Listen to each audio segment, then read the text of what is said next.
how to download and install Booksy on your phone. Hello friends, welcome to another tutorial. In this video, you will learn how you can download and install Booksy on your phone.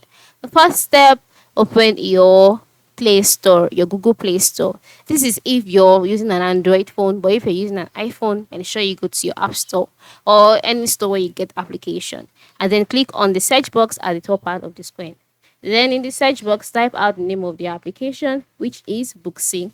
And then you'll see the two kinds of Booksy available for businesses as well as for customers. Depending on the category you fall under. For me, I'm a customer, so I will just select Booksy for customers. Then you can see what the app entails. You can see other options. By the time you scroll down, you also see reviews about the application to see if this is what you're looking for or not. Then click on install, and then it might take a while, but wait patiently for it to be downloaded. And once it has been downloaded, you can now go ahead to make use of the application. Okay, so now that it has been installed, you can now go ahead, click on open to open up the app.